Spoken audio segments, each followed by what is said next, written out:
Okay, so welcome to my workshop. So, who am I? I'm soon to be fourth year student at Heriot University, studying at the Edinburgh campus. I worked and contribute on various open source projects. You can find more about my projects on my website. So the topic of this workshop is minimalist web apps. What do I mean by that? So let's look at an example of what's not a minimalist web app. So if you're a Heriot student, you're probably familiar with this portal. This is the web app where you can access most of the university services and resources. So how long did this page took to load? Took about, while logged in, it took 15 seconds to load the page and downloaded 7 megabytes worth of resources. That's a lot for a web page with links and news. 7 megabytes might not be much these days, but looking back at the Apollo guidance computer, the device on the right is the input and display module, and the golden case on the left is the main computer casing. So how powerful is this computer? It's not that fast. Looking at the processor, is only 0.043 megahertz, and that's megahertz, not gigahertz, which is how we measure modern processors. It only has 72 kilobytes of ROM, that's read-only memory. That's like the amount of space you could store your program in. And they programmed the Apollo's program on assembly, so that's like they handwritten it to take as little space as possible, and that's all it took. With 4 kilobytes of RAM, that's all it took to land a man on the moon 50 years ago. So is that portal website 100 times more complicated than the program that landed a man on the moon?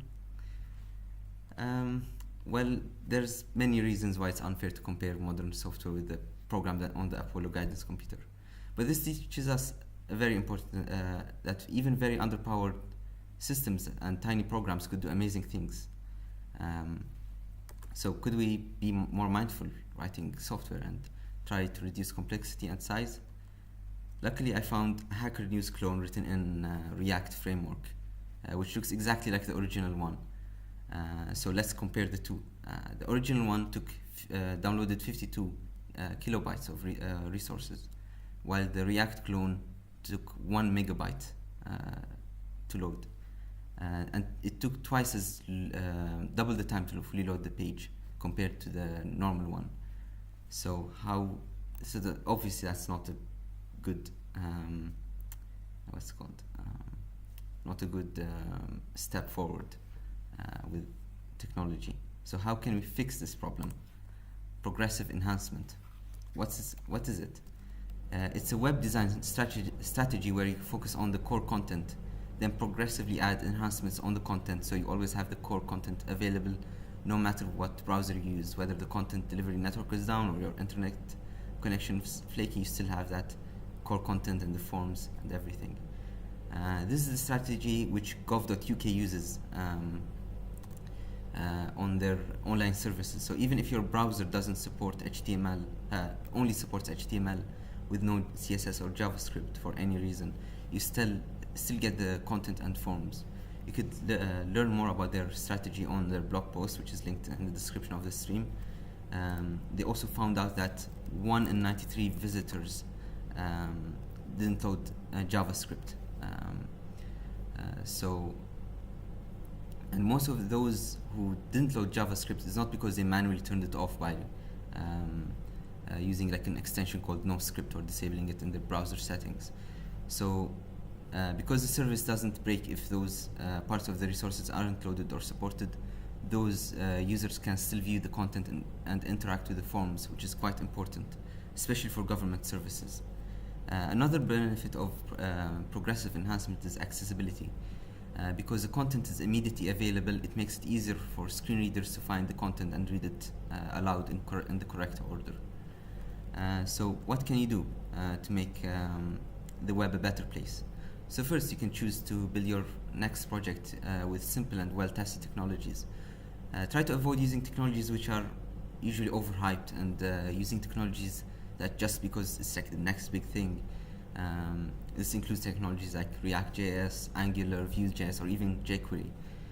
These frameworks usually require huge JavaScript resources and tens of thousands of lines, to even hundreds of thousands of lines of code, which your browser has to download, interpret, and execute correctly.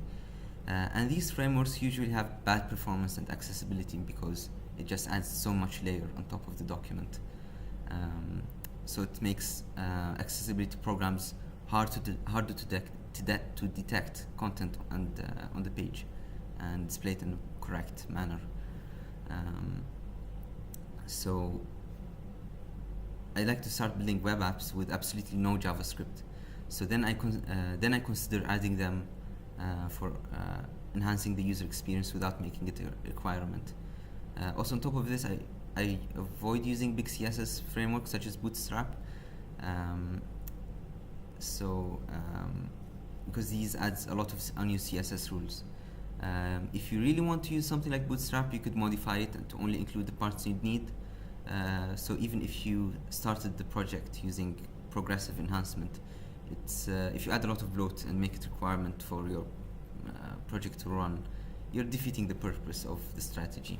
So always start with something basic, add progressively enhance the user experience, and yes, so hopefully your program would, your web app would perform much faster, and would be more accessible to people who couldn't see properly, like with people who are blind or have seeing difficulties. So that's all. So any questions?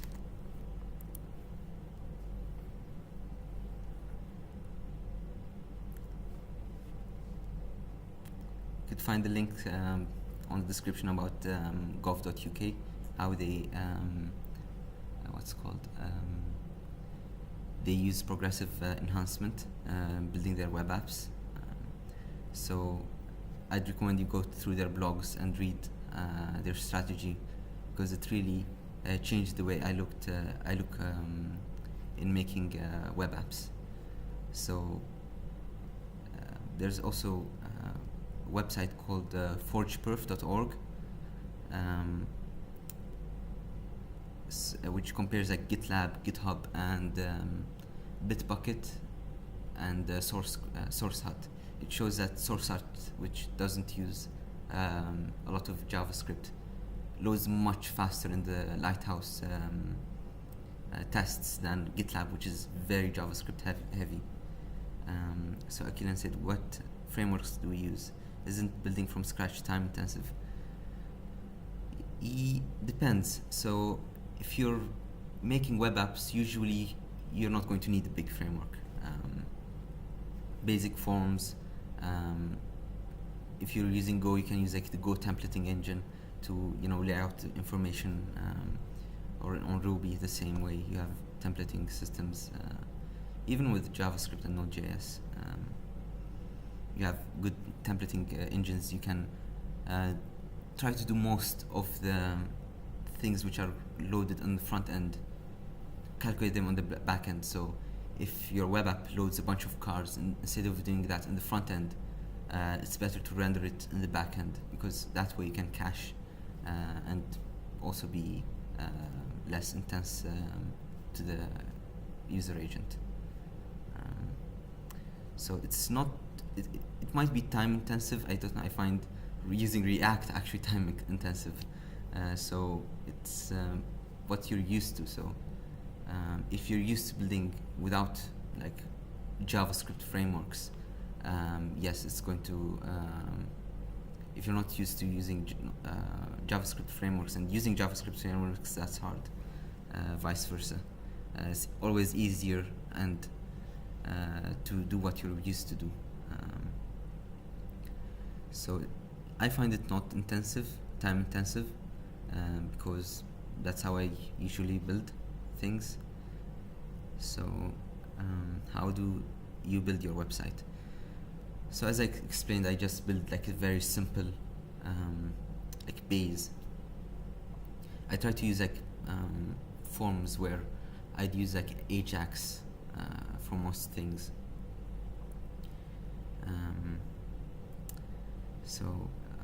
Yes. For example, there's a web app I made called NeatNote, which is like a note-sharing website for university students. It's a website where people could log in with their university account and post comments, or post notes, and comments on posts.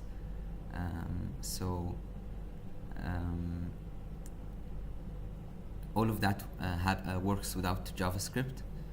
There's JavaScript for rendering LaTeX math, so I try to minimize as much as possible. Even the upvote button is actually a submission link, so it doesn't do like an Ajax request. It works without JavaScript. So yes, I use Hugo for my personal website. So what's great with Hugo is you just render it and you put it on, you can host it on any static hosting service, and it uses less computing resources because you're not running a server. It's running on a server, but you're not running like an executable which renders the pages every time someone visits. So it's not dynamic website. That also saves, I don't know, electricity, energy, stuff like that. I also try to avoid JavaScript on my website because I don't need it. It's a simple blog. When should we use Hugo? So Hugo, or also there's Jekyll and other similar static website generator. You use it when you're building a static website. If you want something with the login and interactivity, don't use static generators because you will not be able to build whatever you're building. So for my personal website, there is no login functions. It's just a simple web page with some styling, and it's actually very light. So even when there's a surge of visitors from Hacker News, which happened once, the website would still be running. If you're using framework, there's a limit, usually a limit of requests per second that it could handle, and it varies a lot between frameworks and web frameworks. There's two different type of web frameworks. One is I mentioned in this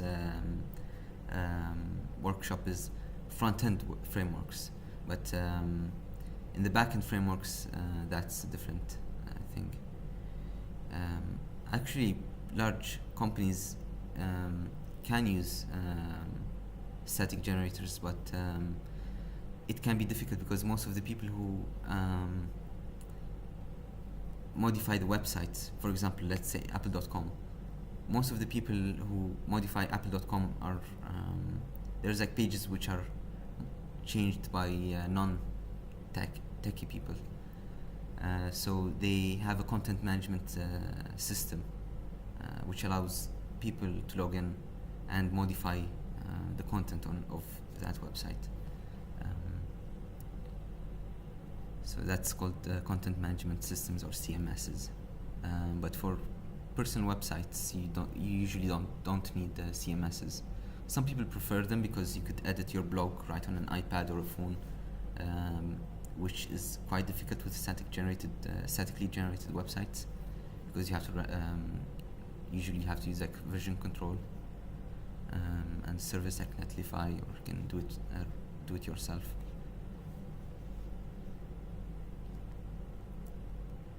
So yes, that's all.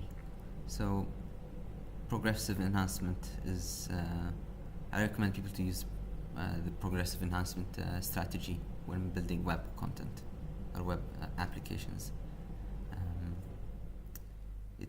There's a lot of websites these days which are just bloated for no reason, and it's sad to see that. And even with progressive enhancement, you can easily, make the website bloated.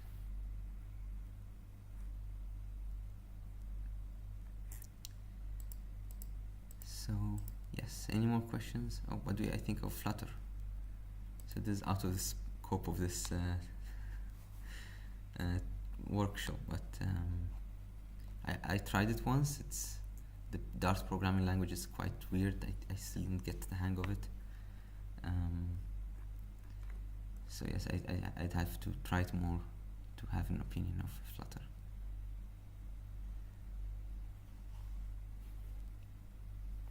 Akilan, shh. Okay, Hassan, ask me questions.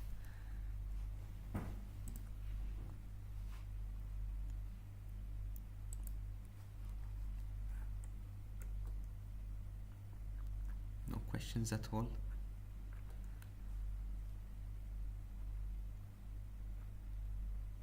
So yes, I think it's better for people to be more mindful of the software they write. So yes, sometimes it's just really easy to copy tens of JavaScript libraries and put them on a website and say, hey, look at this website, it has a lot of widgets and stuff like that. But then maintainability is a big issue because you have a lot of libraries and lots of lines of code and complexity in your project, which is probably something you don't need.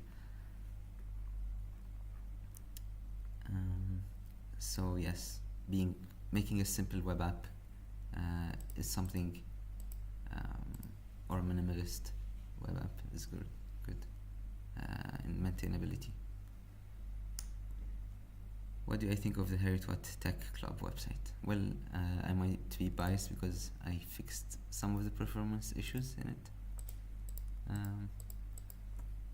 So there was, with the Heritwat Tech Club website, the issue was there was so many libraries which are loaded on the page and it slowed the page a lot. And there's this preload library which was completely redundant, which would display like a loading bar on the page before you're able to see the content, which I find quite annoying,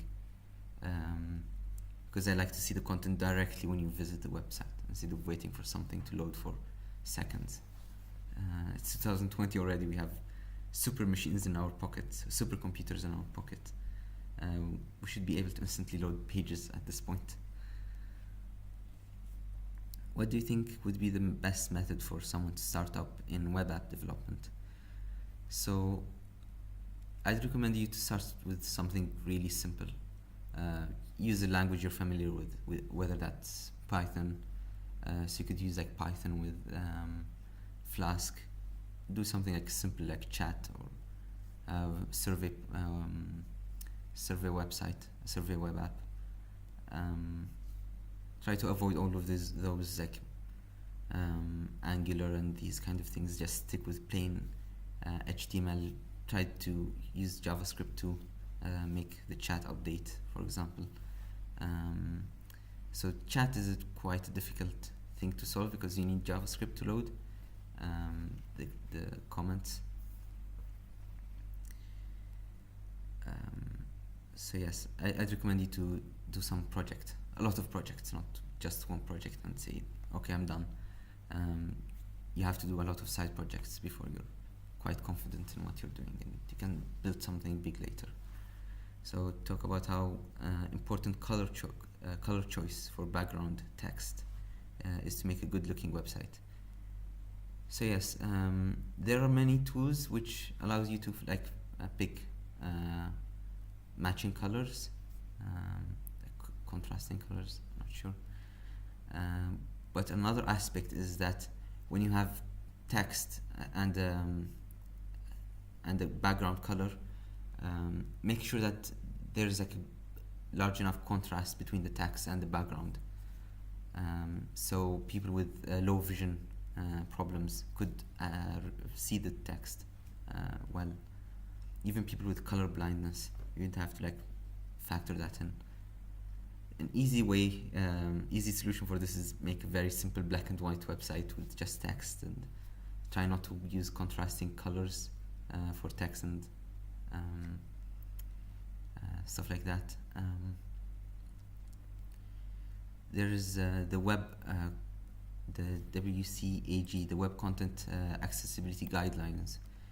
They specify how large text should be and the contrast between colors. So that's important for people like with issues with vision problems. I keep that always in mind because so yes, how easy will it be to go from minimalist web app to a mobile app? So usually web apps would run on mobile just fine.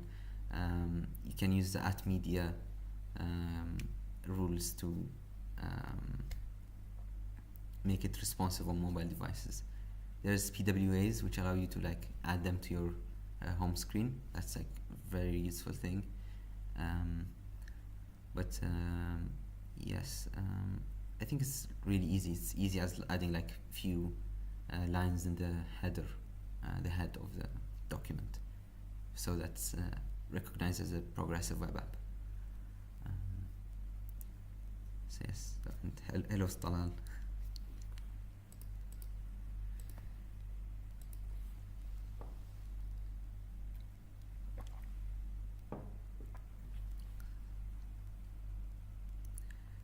So I think mobile apps, everybody wants to make mobile apps these days, and sometimes you have to think about people are they actually going to be installing the mobile app? It's just easier for people to open Safari or Firefox or Chrome on the mobile and visit the website than having to go to the App Store and download it. It's less friction for users. So sometimes you have to like step back and think like, do I actually need a web app? That's the saying, you ain't gonna need it. So are you going to need a web app or mobile app or both? So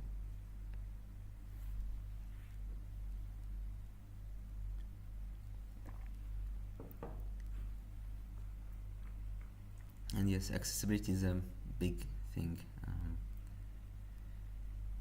I think more websites could improve in that field of accessibility.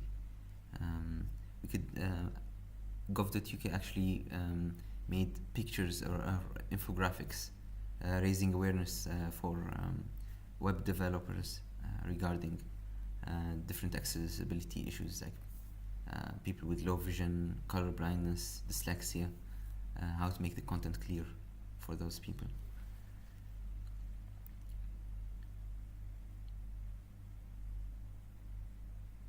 How to reply to people who think drag and drop in WordPress is equivalent to full stack development, web development. So I think a lot of people who want to do web development get introduced to WordPress, so that's all they know. It reduces like the barrier of entry to web development. So maybe replying to them, I don't know if you could reply to them, you could make them more aware about the different options you have other than WordPress. But even people who actually do full stack development use WordPress because some people find it easier to have something that they can access on the mobile phone too. What if you want to make a web app on WordPress? I'm not sure, I'm not very experienced with WordPress, but I'm sure there is like a way to make it progressive, make it a progressive web app. But I won't recommend you do that because managing WordPress is sometimes a pain, and it's a big stack. You have to manage a server and database and stuff like that, and it's also very bloated. It can be very bloated if you don't optimize it. So I'd recommend you use something like Hugo or Jekyll instead of WordPress, but again, that's like personal choice.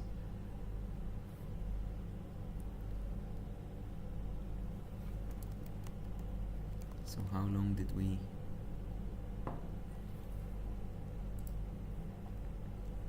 Okay. Heroku, yes, Heroku is really great. I have like a server which is running on Heroku for 3 years already on the free plan, and it's good for like hosting side projects without like for free, without having like server running them. Yes, it can be bloated because of integration. Yes. There's a guy called Kev Quirk. I don't know if I don't have the chat, so I can't link that. And he actually optimizes WordPress instance to be quite fast, and he deploted it. So it's possible. It's definitely possible. What do you think of TypeScript over JavaScript? So anything based on JavaScript would inherit the problems of JavaScript. So CoffeeScript, TypeScript, and any scripting language based on JavaScript would usually inherit all of the quirks of JavaScript. So if you don't like JavaScript because of how weird it is, TypeScript is quite as weird.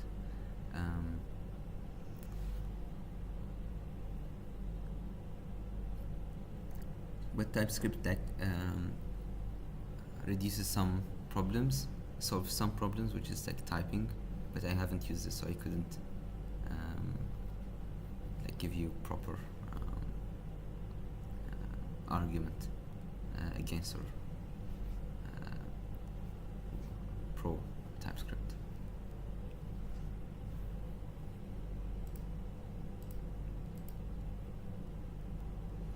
So the stream already completed 31 minutes. So if there isn't any more questions, we could end the stream.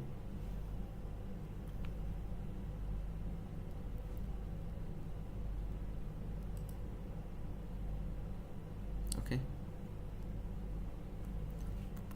This is my website, humaid.ae, and this is my email address if you want to contact me for any reason, or ask some questions or whatever. That's my email address, and my website. I have my blog there, and my projects. You can view them. And yes, thank you for watching.